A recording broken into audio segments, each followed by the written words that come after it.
Good morning class 11th। आज हम आगे पढ़ेंगे बायोडाइवर्सिटी। हम लोगों ने नॉर्मल इंट्रोडक्शन पढ़ चुके हैं इस चैप्टर का द लिविंग वर्ल्ड में कि लिविंग थिंग्स क्या होते हैं और नॉन लिविंग थिंग्स क्या होते हैं, और हमने इसका कैरेक्टरिस्टिक्स ऑफ लिविंग बींग्स के पढ़ चुके थे, जिसमें रिप्रोडक्शन, शेप, साइज सबकी अलग अलग होती है। ओके, ग्रोथ, ये सब हम पढ़ चुके। आज हम पढ़ेंगे बायोडाइवर्सिटी। क्या होती है बायोडाइवर्सिटी? यहाँ आपको डेफिनेशन दिख रही होगी। बायोडाइवर्सिटी और diversity in the living world is the occurrence of wide variety of life from differing in habitat, size, morphology, color and anatomy.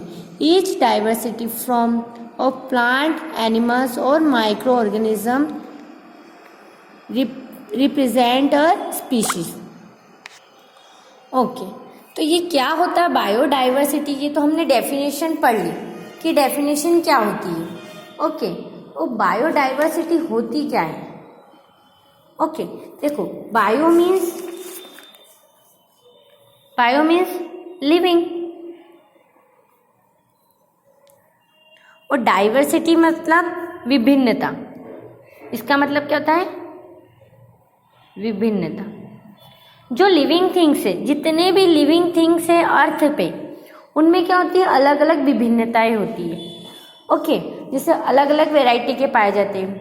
Hindi में मैं थोड़ा सा हिंदी में भी समझा देती हूँ आप लोगों को कि प्रकृति में विभिन्न प्रकार के जीवधारी पाए जाते हैं। ये सभी जीव आकारिकी एवं व्यवहार तथा क्रियाकलापों में विभिन्नता प्रदर्शित करते हैं। ओके, समझ में आ रहा है? बहुत सारे जीव पाए जाते हैं जो क्या करते हैं, उनकी खाने की टेक्निक अलग होती है, रहने की अलग होती है, दिखते अलग हैं, तो उस टाइप से अलग अलग विभिन्नता प्रदर्शित होती है। प्रकृति में आज भी बहुत से ऐसे जीव जंतु हैं एवं पेड़ पौधे उपस्थित हैं जिन्हें हम नहीं जानते हैं या उन्हें खोज नहीं पाए हैं। वर्तमान स्थिति में उपस्थित लगभग 10 लाख पादप एवं जंतु प्रजातियों का नामकरण किया जा चुका है।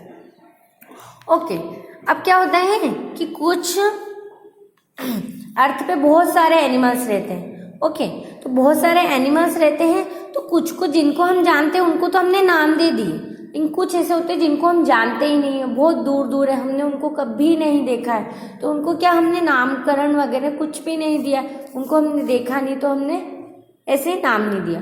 अब क्या हो रहा है कि बहुत सारे जीव पाए जाते हैं, बहुत सारे जंतु पाए जाते हैं, बहुत सारे प्लांट्स पाए जाते हैं, उनको क्या दिया? अलग अलग नाम और कैटेगरी दे दी गई है। किसमें? बायो लैंग्वेज में। अब बायो में क्या होता है, ज्यादातर कौन सी भाषा चलती है? एक लैटिन भाषा होती है। उसके वर्ड जो होते हैं ना, उसकी लैंग्वेज बायो में उसकी लैंग्वेज चलती है। ओके, फर्स्ट पॉइंट यहाँ हम पढ़ लेते हैं, बायोडाइवर्सिटी क्या होती है? Variety of life forms existing on the earth. Okay, बहुत सारी वेराइटी के एनिमल्स पाए जाते हैं अर्थ के ऊपर, बहुत सारी वेराइटी के। एनिमल्स में भी देख लो, ह्यूमंस एक अलग आ रहा है, लेकिन हम ह्यूमंस को भी अलग कैटेगरी में रखें क्योंकि हम भी लिविंग थिंग्स में आते हैं और एनिमल्स भी क्या है? लिविंग थिंग्स में आते हैं। तो ये सब क्या होता है? Variety of life forms existing on the earth के ऊपर बहुत सारी वेराइटी की लाइफ होती है। Okay, maintain the ecological balance on earth. इसको मेंटेन कैसे करना है? Ecology balance of on earth, इसका मतलब हो रहा है मेंटेन द इकोलॉजिकल बैलेंस। इसका मतलब ये है कि मेंटेन करना, क्योंकि ऐसा तो है नहीं कि सारे एनिमल्स यहाँ पे प्रेजेंट है। कुछ क्या होते हैं, कुछ किसी पे आश्रित रहते हैं, कुछ जीव किसी को खा के रहते हैं, कुछ जीव किसी को खा के रहते हैं। ऐसे क्या रहता है? मेंटेन हो रहा है अपना इकोलॉजिकल बैलेंस अर्थ पे। जैसे कि कुत्ता बिल्ली चूहे को खाती है, इस टाइप से क्या होता है? नहीं तो बहुत सारे एनिमल्स या बहुत सारे जातियाँ हो जाती है, लेकिन क्या हो रहा है कि हमने उनको मेंटेन भी कर रखा है। जैसे कि चिड़ियाघर में कुछ जानवर ऐसे होते हैं कि जो बहुत ही कम रह गए हैं, तो उनको हमने वो मतलब रख भी रखा है, उनको हमने सेव भी करा था टाइगर्स वगैरह के लिए। अभी हमने देखा था कि उनको सेव रखना था, तो उसके लिए भी हमने मेंटेन कर रखी इकोलॉजिकल बैलेंस को। नेक्स्ट है preventing species extinction in one way to present biodiversity. बहुत सारे स्पीशीज प्रेजेंट है, ओके, तो उस स्पीशीज को कैसे, मतलब अब सबको अलग अलग कैटेगरी में डाला जाएगा कि जैसे कि डॉग है, डॉग को कौन सी कैटेगरी में रखे, बिल्ली है, बिल्ली को कौन सी कैटेगरी में रखे, ह्यूमन है, ह्यूमन को कौन सी कैटेगरी में रखे। तो ऐसा तो नहीं होगा कि ह्यूमन को हम बोल दें कि ना जो लिजार्ड है उसकी कैटेगरी में आते हैं ह्यूमन, तो ये इम्पॉसिबल। ह्यूमन की कैटेगरी में लिजार्ड नहीं आती है, ह्यूमन की कैटेगरी में मंकीज आ सकते हैं क्योंकि मंकीज से बने थे, ओके। तो ऐसे ही इन सब की स्पीशीज अलग अलग दी गई है। जैसे कि मैं आप लोगों को हमारी ही स्पीशीज के बारे में बताती हूँ। ह्यूमन में ऐसा है कि सारे ह्यूमन एक जैसी क्रिएटिविटी होती है उनकी, रहना उठना, तो क्या होता है वो उनकी स्पीशीज एक ही जैसी होती है। लेकिन एनिमल्स में सब एनिमल्स अलग अलग कैटेगरी आ जाती है, लॉयंस अलग आ जाते हैं, टाइगर अलग आ जाते हैं, उन सब की स्पीशीज एक पर्टिकुलर रहती है। लेकिन यहाँ पे लैटिन वर्ड्स का यूज किया गया है, ओके। जैसे मैंगो की ही बात कर ले, मैंगो भी क्या हो रहा है, लिविंग थिंग से ही मिल रहा है हमें। तो मैंगो क्या हो रहा है, मैंगो की बहुत सारी वेराइटीज होती है हापुस आम, लंगड़ा आम, जैसे बहुत सारी वैरायटी होती है। तो उन सबकी स्पीशीज चेंज हो जाती है, जैसे उसके नाम चेंज हो रहे हैं वैसे क्या हो रही है, उसकी स्पीशीज चेंज हो जाती है, ओके। मैं आगे समझाऊंगी तो आपको समझ में आ जाएगा। अब सबसे ज्यादा बायोडाइवर्सिटी कहाँ पाई जाती है? सबसे ज्यादा बायोडाइवर्सिटी मतलब जीवों में विभिन्नता, जो जीव होते हैं सबसे ज्यादा क्वांटिटी में, मतलब बायोडाइवर्सिटी कहाँ पाई जाती है? तो सबसे ज्यादा पाई जाती है वाटर में, सी में पाई जाती है, समुद्र में। सबसे ज्यादा बायोडाइवर्सिटी कहाँ पाई जाती है? समुद्र के अंदर पाई जाती है, वहां पे बहुत सारे जीव की विभिन्नताएं पाई जाती है, ओके। नेक्स्ट वाटर में, सी में पाई जाती है, उसके बाद में सैंड, ओके, सैंड में पाई जाती है। सैंड में भी मतलब बहुत सारी वेराइटी के बायोडाइवर्सिटी पाई जाती है। लेकिन अगर आपसे पूछा जाए सबसे ज्यादा बायोडाइवर्सिटी कहाँ मिल जाती है? सी में, ओके। और एक सबसे ज्यादा वेराइटी की एक एनिमल्स है ऑर्थ्रोपोड्स, ओके। सबसे ज्यादा वेराइटी इसके अंदर पाई जाती है ऑर्थ्रोपोड्स में, ओके। अब हम पढ़ेंगे नोमेनक्लेचर एंड आइडेंटिफिकेशन। जो क्लासिफिकेशन ये सब क्या है, ये क्या होते हैं, इन सब के बारे में हम पढ़ेंगे, क्योंकि हमको पता भी होना चाहिए कि उसका क्लासिफिकेशन कैसे करेंगे, उसका नोमेनक्लेचर कैसे करेंगे, ओके। आइडेंटिफाई कैसे करेंगे कि किसको किस कैटेगरी में रख रहे हैं, किसको किस कैटेगरी में नहीं रखते। यहाँ एक डेफिनेशन पढ़ लेंगे। Process of naming living organisms such that a particular organism is known by the same name all over the world। क्या होगा कि एक ही कैटेगरी के एक ही जैसे जो एनिमल्स है जो वाटर में रहते हैं या जो सैंड पे रहते हैं, उन सबको एक ही उसमें रख के उनको सेम नाम से उनको वर्ल्ड में रखा जाएगा, ओके। ये क्या हो रहा है, उसका नोमेनक्लेचर हो रहा है। मैं आपको बुक में पढ़ाती हूँ, देखो यहाँ पे दे रखा है सबसे पहले identification. It is the determination that a particular species और individual is similar to some other non species और इंडिविजुअल्स, ओके। क्या है ये कि जैसे डिटरमाइन करना है पर्टिकुलर स्पीशीज को जो सिमिलर, जो एक दूसरे से बहुत सिमिलर है, एक दूसरे से मिल रहे हैं, उनको क्या बोलेंगे? आइडेंटिफिकेशन। हिंदी में हम पढ़ लेते हैं पहचान। आइडेंटिफिकेशन मीन्स पहचान। इसके अंतर्गत जीवधारियों के लक्षणों का अध्ययन, जो जीवधारी है उनके लक्षणों अध्ययन कर उनकी पहचान स्थापित की जाती है। उनकी क्या पहचान है, उनका क्या करना, पहले तो अध्ययन करना है कि वो कैसे हैं, उनके अंदर क्या सिमिलरिटीज है, फिर उनकी पहचान करनी है।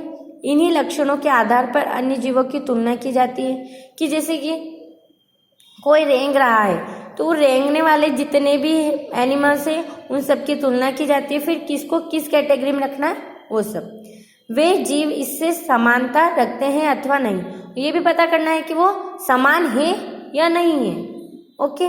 नेक्स्ट आएगा नोमेनक्लेचर, नाम नामकरण, नोमेनक्लेचर मतलब नामकरण। पहले हमें पहचान करनी है कि वो आइडेंटिफाई करना है कि वो सिमिलर है या नहीं है या डिफरेंट है। फिर आएगा नोमेनक्लेचर, नामकरण। इसके अंतर्गत जीवधारियों को उनके लक्षणों के आधार पर एक विशिष्ट नाम दिया जाता है। फिर हमने क्या करा, पहले आइडेंटिफाई कर लिया कि ये जीव एक जैसे है। जैसे कि बिल्ली को क्या हम टाइगर की कैटेगरी में रखते हैं। क्यों? बिल्ली कैसी लगती है? टाइगर्स जैसी। तो वो किस कैटेगरी में जा रही है, उसकी पहचान करनी पड़ती है कि उसमें टाइगर जैसे लक्षण है कि नहीं है।